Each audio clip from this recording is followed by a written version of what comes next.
खुशी होता मनीष भैया कि आज रात हम हमारे साथ रहो दिन कर तार साथ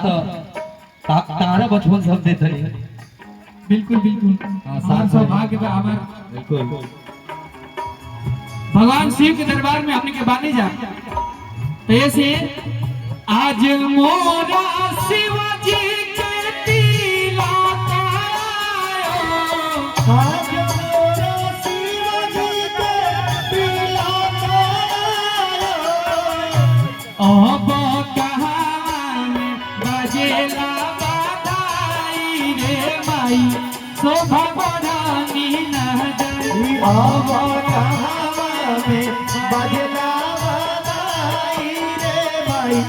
शोभा बरानी न जाई।